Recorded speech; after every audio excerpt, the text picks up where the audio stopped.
നമസ്കാരം മക്കളെ. കഴിഞ്ഞ ക്ലാസ്സിൽ നാം അമ്മയും മകനും തമ്മിലുള്ള സംഭാഷണം കേട്ടു ഇല്ലേ? എന്തായിരുന്നു നമ്മൾ പഠിക്കുന്ന പദ്യം? വേദമാണ് കേട്ടോ. യൂസഫ് അലി കേച്ചേരി എഴുതിയ വേദം. ഉമ്മയുടെ അടുത്തോട്ട് പിണങ്ങിക്കൊണ്ട് വന്നു നിൽക്കുന്ന മകനെ കാണുന്ന ഉമ്മ എന്താ ചെയ്യുന്ന സമയത്ത്? മറ്റുള്ളവർക്ക് കഞ്ഞി വിളമ്പി കൊടുക്കുകയാണ്. ഒട്ടും ചോറൊന്നും കിട്ടാതെ നിൽക്കുന്ന അയൽപ്പക്കക്കാർക്ക് തൻ്റെ വീട്ടിൽ വെച്ച കഞ്ഞി കുറേശ്ശെ കൊടുക്കുകയാണ്.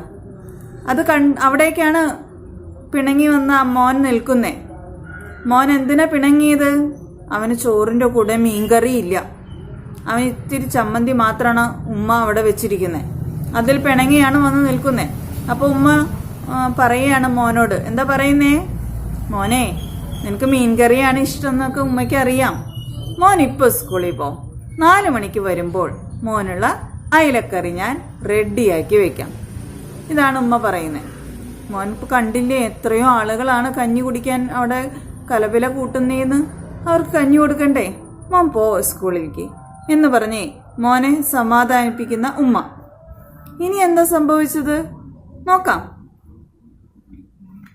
ഇത്രയും ചൊല്ലി പിരിഞ്ഞു പോയുമ്മ എൻ ഉൾത്തട്ടിൻ കാപഡ്യം വെന്തെരിഞ്ഞു. അപ്പൊ ഉമ്മ ചെയ്യുന്ന പ്രവൃത്തി മോൻ കാണുന്നുണ്ട്.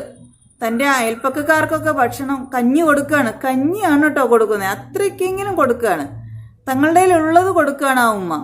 അത് കണ്ടപ്പോൾ താൻ പിണങ്ങിയിരുന്ന തന്റെ ഉൾത്തട്ട്, തന്റെ മനസ്സ്, ഉൾത്തട്ട് എന്ന് പറഞ്ഞാൽ മനസ്സിനുള്ളിലുണ്ടായിരുന്ന കാപഡ്യം എന്ന് പറഞ്ഞാൽ അഹങ്കാരം, അല്ലെങ്കിൽ കാപഡ്യം എന്ന് പറഞ്ഞാൽ കപടത, അതായത് ഇല്ല ഞാൻ വലിയതാണെന്നുള്ളൊരു ഭാവം, അഹങ്കാരം, ഇതെല്ലാം അലിഞ്ഞു പോയി, വെന്ത് എരിഞ്ഞു പോയി. കാപഡ്യം വെന്ത് എരിഞ്ഞു പോയി എന്നാ പറയണേ.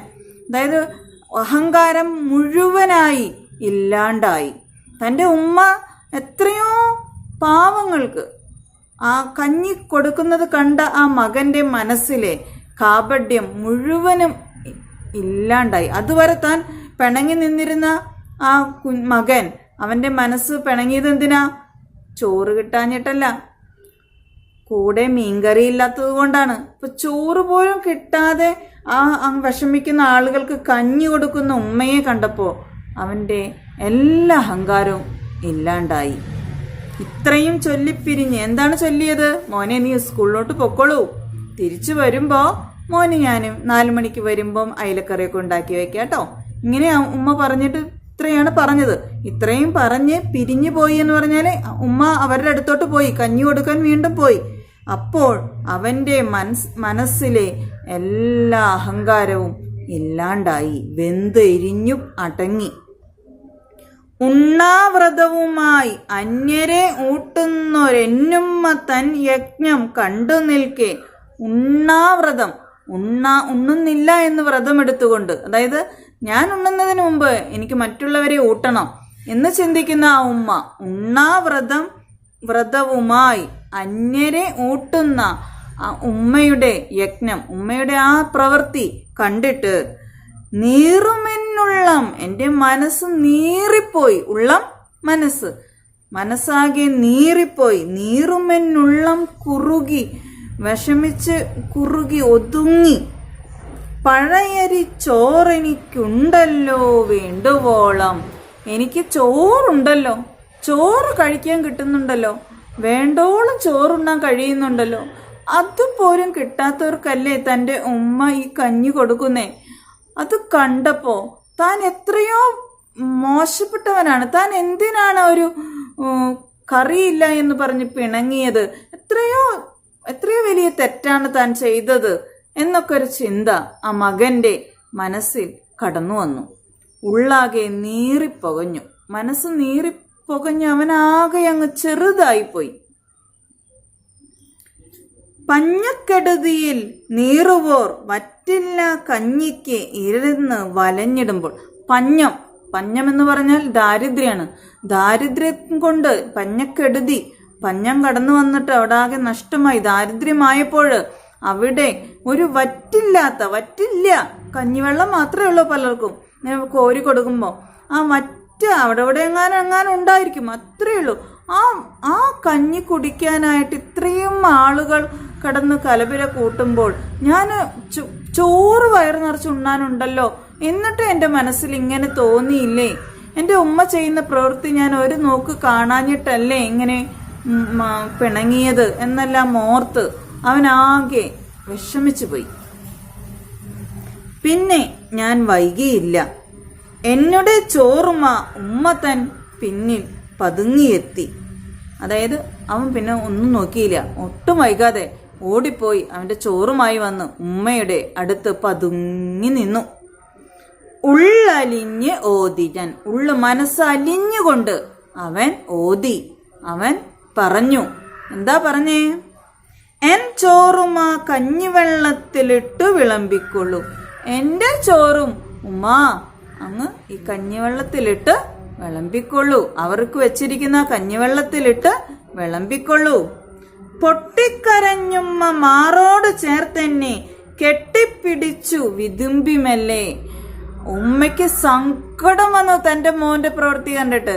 സന്തോഷം കൊണ്ടുള്ള സങ്കടമാണ് കേട്ടോ. ആ ഉമ്മ പൊട്ടിക്കരഞ്ഞുകൊണ്ട് ആ മകനെ ചേർത്ത് പിടിച്ചു. ഏതൊന്നറിഞ്ഞാൽ മറ്റെല്ലാം അറിയാം. ഏതോ ഒരു കാര്യം അറിഞ്ഞാൽ മറ്റെല്ലാ കാര്യവും അതിലറിയാൻ കഴിയും. ഏതാണ് ആ കാര്യം? ആ വേദം, ആ അറിവ്. വേദം എന്നിവിടെ ഉദ്ദേശിക്കുന്നത് അറിവാണ്. ആ അറിവ് വിശപ്പെന്നറിഞ്ഞുകൊണ്ടാൽ. വിശപ്പാണ് മോനെ ഏറ്റവും വലിയ അറിവ്. വിശപ്പ് മനസ്സിലാക്കിയ ഒരു വ്യക്തി മറ്റുള്ളവരുടെ വിശപ്പ് കാണുവാൻ കഴിയും. വിശപ്പിന് അറുതി വരുത്താൻ, വിശപ്പ് ഇല്ലാണ്ടാക്കാനാണ് നാം പരിശ്രമിക്കേണ്ടത്. ആർക്ക് വിശക്കുന്നുവോ അവരെ മനസ്സിലാക്കി അവർക്ക് കൊടുക്കുവാൻ കഴിഞ്ഞാൽ അതിനേക്കാൾ വലിയൊരു അറിവ് നമുക്ക് നേടാനില്ല എന്ന് ഉമ്മ പറഞ്ഞു മനസ്സിലാക്കി കൊടുക്കുകയാണ് മകന്. നോക്കൂ, ഏതൊന്നറിഞ്ഞാൽ മറ്റെല്ലാം അറിയാം. ഒരു കാര്യം നീ അറിഞ്ഞോളൂ, അതറിഞ്ഞാൽ നിനക്ക് ഈ ലോകത്തെ മറ്റെല്ലാ കാര്യവും അറിയാൻ സാധിക്കും. ആ ഏതൊന്നും അറിയുന്ന ആ കാര്യം ഏതാണ്? മറ്റുള്ളവരുടെ വിശപ്പാണ്. ആ വിശപ്പിനെ നിയന്ത്രിക്കാൻ, നിന്നെ കൊണ്ടാകാവുന്നത് ചെയ്യാൻ നിനക്ക് സാധിച്ചോ? എങ്കിൽ നിനക്ക് മറ്റെല്ലാ അറിവും ലഭിച്ചുകൊണ്ടേയിരിക്കും. ഇതിനേക്കാൾ വലിയൊരു അറിവ് ലഭിക്കാനില്ല എന്ന് അമ്മ മകനെ പറഞ്ഞു കൊടുത്തു. പൈക്കുന്ന പള്ളയ്ക്ക് ഇരതേടി വാടുന്ന പാവത്തിൽ കാണാം പടച്ചവനെ. പള്ള എന്ന് പറഞ്ഞ വയറാണ്.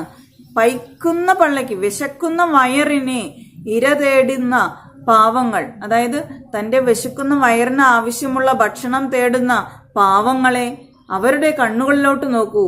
പടച്ചവൻ എന്ന് പറഞ്ഞാൽ ഈശ്വരനെ നിനക്ക് ആ പാവങ്ങളുടെ കണ്ണുകളിൽ കാണാൻ സാധിക്കും. വിശക്കുന്ന ഒരു വ്യക്തിയുടെ കണ്ണുകളിലോട്ട് നോക്കിയാൽ നിനക്ക് ഈശ്വരനെ കാണാൻ സാധിക്കും എന്നാണ് ആ അമ്മ പറഞ്ഞു കൊടുക്കുന്നത്. എന്താണ് അതിന്റെ അർത്ഥം? ആ അമ്മ പറഞ്ഞു കൊടുക്കാണ്, വിശപ്പ് അത് എന്തിനുള്ള വിശപ്പാണെങ്കിലും അത് നിവർത്തിച്ചു കൊടുക്കാൻ സാധിക്കുമ്പോഴാണ് നാം ഈശ്വരനെ കാണുന്നത്. അല്ലാതെ ഈശ്വരനോട് ഈശ്വര കാക്കണേ എന്ന് പറഞ്ഞ് പ്രാർത്ഥിക്കുന്നതിനേക്കാൾ, പ്രാർത്ഥിക്കേണ്ടെന്നല്ല കേട്ടോ, പ്രാർത്ഥിക്കണം, അതിനേക്കാൾ പ്രവർത്തനത്തിലൂടെ നാം ഈശ്വരനെ കാണിച്ചു കൊടുക്കണം. ഈശ്വരൻ പാവപ്പെട്ടവരുടെ കൂടെയാണ്. അവരുടെ കണ്ണുകളിലോട്ട് നോക്കിക്കൊണ്ട് അവരെ സ്നേഹിക്കാൻ കഴിഞ്ഞാൽ ഈശ്വരനെ നമ്മൾ കണ്ടു കഴിഞ്ഞു. അങ്ങനെയാണ് നാം ചെയ്യേണ്ടത്. പ്രവർത്തനത്തിലൂടെ ഈശ്വരനെ കാണിക്കാൻ, ഈശ്വരനോട് അടുക്കാൻ നമുക്ക് സാധിക്കണം. ഈ ഒരു കാര്യമാണ് ഈ പാഠത്തിലൂടെ ആ മകനെ ഉമ്മ പറഞ്ഞു കൊടുക്കുന്നതിലൂടെ യൂസഫ് അലി കേച്ചേരി നമുക്ക് ഓരോരുത്തർക്കും പറഞ്ഞു തരുന്നത്. ഏവർക്കും പദ്യം ഇഷ്ടമായല്ലോ? ഏവരും പല ആവർത്തി പദ്യം ചൊല്ലുകയും നോട്ട്സ് എല്ലാം പഠിക്കുകയും വേണം. ടെസ്റ്റ് പേപ്പറിന് ഉത്തരം എഴുതുമല്ലോ. അടുത്ത ക്ലാസ്സിൽ നമുക്ക് മറ്റൊരു പാഠവുമായി വീണ്ടും കാണാം. നന്ദി.